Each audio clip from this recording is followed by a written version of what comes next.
Bonjour avec Eros. Bonjour Salia, comment allez-vous? Ça va, et vous? Merci, ça va bien. Alors, c'est vous, notre auteur du guide Petit Futé Ouzbékistan, et vous avez plein de conseils à donner à nos lecteurs, à commencer par les balades. Tout à fait, il y a une très jolie promenade à faire, donc pour ça j'emmène le lecteur à Bukhara. Bukhara est devenue très touristique et c'est la ville la plus charmante d'Ouzbékistan parce qu'elle a gardé un tissu architectural continu assez ancien, ce qui n'est pas le cas dans les autres villes. Donc on aime bien se promener, mais comme il y a de plus en plus de touristes qui aiment bien se promener aux mêmes endroits, ça devient un petit peu encombré. Alors le point de départ de toutes les balades étant le bassin Liabi House au centre, au lieu de suivre le flux touristique, moi je préconise de continuer tout droit sur la rue principale, Bahaldin Narshband, et de continuer jusqu'à la mosquée Khoja Gaukushan, qui est distante de 200 mètres à peu près, mais alors là personne n'y va. C'est un petit monument oublié avec un minaret qui est la réplique exacte du minaret Kalon, qui est le plus grand minaret de Bukhara, hein. Donc on peut avoir une très très belle perspective. On continue, on va arriver sur un carrefour principal où on va prendre en épingle à cheveux à droite, et là tomber sur ce qu'on appelle la mosquée oubliée. Pareil, c'est pas une mosquée, pardon, une madrasa, la madrasa oubliée, où personne ne va, avec des superbes tuiles vernissées d'un vert profond, très proche de la bakélite. Et donc c'est très joli. Et après, on n'a plus qu'à traverser, aller sur 200, 300 mètres maximum, par des petites ruelles où il y a les conduites de gaz, les maisons, les cours ouvertes. Donc on est vraiment dans la vie des Ouzbeks.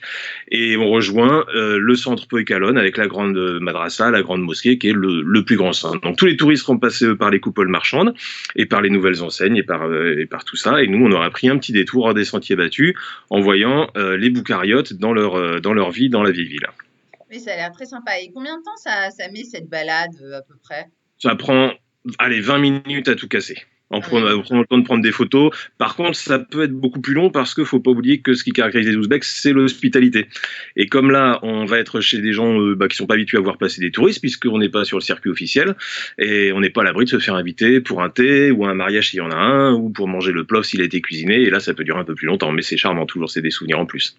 ah oui, carrément. Bon, et pour aller manger alors?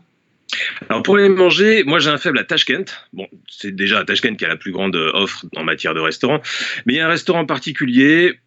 Je vais pas dire qu'on y va pour la gastronomie parce que finalement c'est des brochettes et de la bière, c'est très simple, c'est très populaire, mais ça se trouve près du canal Ankhor, c'est le canal qui séparait la vieille ville de la ville soviétique, c'est près d'une cascade, ça s'appelle Tchartchara, c'est très kitsch, c'est ce qu'aiment les Ouzbeks, c'est des fausses cascades, c'est des fausses pierres, c'est de la danse en costume, de la musique, une ambiance très familiale, et effectivement les brochettes et les bières tournent toute la soirée et une bonne partie de la nuit, et c'est vraiment un endroit très très authentique où on peut goûter la température de la ville et du pays.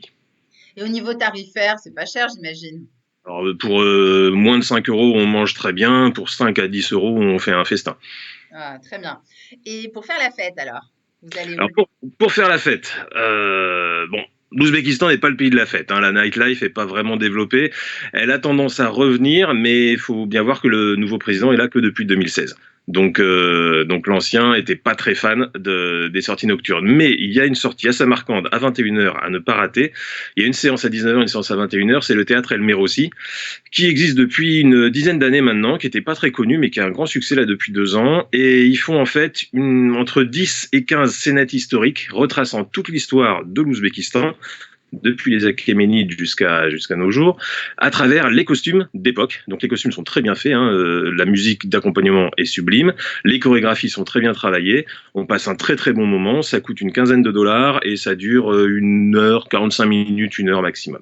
Mhm. Et ça va, on arrive à comprendre, même si on n'est pas très familier avec l'histoire de l'Ouzbékistan? Il y a des scènes qui resteront assez floues pour certains, effectivement. Tout le monde n'est pas spécialiste du Moi, par Zoroastrisme. exemple, c'est Ah, sûr. on reconnaît assez facilement Alexandre le Grand parce que c'est plus Ah, quand proche même. de notre culture. Donc voilà, la scène où il s'empare de Samarcande. Là, on va plus reconnaître les différents costumes et les musiques. Pour d'autres, bah, c'est une vraie découverte. Ouais. Mhm. Et donc, pour vous, le meilleur bon plan de tous les bons plans dans le guide Petit Futé Ouzbékistan, ce serait quoi alors? On retourne à Bukhara et je vais dire à tout le monde d'aller vraiment passer du temps chez mon ami Larmon qui fabrique des Suzani. C'est un artisan qui est vraiment resté tout le temps très proche de son art. Parce que faut bien voir qu'avec le succès touristique, il y a des gens qui se gênent pas pour envoyer des dessins en Inde, en Chine, tiens, c'est les tapis traditionnels, et qui se les font envoyer par Cher Terre entier et qui les vendent comme des tapis authentiques. Alors, il y a quelques artisans à Bukhara, dont l'Armand fait partie, il accueille chez lui les gens, et il fait des masterclass avec sa femme Nassiba, qui est un trésor, qui parle un petit peu de français. Elle maîtrise 14 points de broderie. Alors en France, c'est un petit peu passé de mode la broderie, mais alors elle est championne du monde, vraiment toute catégorie. Et l'Armand, lui, il fait les dessins à partir de dessins qu'il a récupérés de sa famille, de ses grands-parents, de ses oncles, de ses tantes. Donc il refait les designs, il fait la teinture après. Et ses enfants travaillent déjà dans le business. Donc lui, plutôt que d'avoir une petite boutique et de passer sa vie à négocier avec les touristes, il préfère accueillir les gens chez lui, leur faire découvrir le travail, leur offrir à manger aussi quand c'est l'heure du déjeuner ou du repas. Et vraiment, c'est quelque chose à ne pas rater. D'autant que l'Armon a 2 frères qui eux font des miniatures et des enluminures et qui peuvent du coup proposer la même chose chez eux. Ils ont des écoles, ils travaillent avec des étudiants, ils sont tous charmants. Et c'est vraiment l'occasion de mettre un pied dans un artisanat méconnu, passionnant et florissant là-bas. Hein. C'est vraiment très très beau. Tout à l'heure, vous avez dit des Souzani, c'est quoi? C'est les tapis, c'est ça? Voilà, les Souzani, alors les Souzani ne sont pas des tapis, c'est des tentures brodées, donc c'est du coton, qui va être rehaussé éventuellement de soie ou de feutre, avec des motifs végétaux. Et ces tentures brodées, là, elles étaient faites par les femmes. À l'époque où les femmes étaient voilées, bon, on les épousait pas parce qu'elles étaient belles ou pas belles, puisqu'elles étaient voilées, on pouvait pas le savoir. Donc en fait, le Souzani, c'était la manière à elles de montrer leur talent, leur adresse, leur savoir-faire, pour que le mari sache un peu à quoi s'attendre avant d'épouser sa femme. Et du coup, maintenant, on s'en sert en décoration. Donc, quand on va voir votre ami là, et qu'on fait cette masterclass, on apprend à confectionner notamment ces Souzani. Exactement, tout Ah, à ça a fait. l'air chouette. Bon, et comme souvenir alors, vous recommandez quoi à nos lecteurs du Petit Futé Ouzbékistan? Comme souvenir, comme on va sur la route de la soie, attention, je vais enflammer l'écran. Il faut évidemment acheter de la soie. Voilà.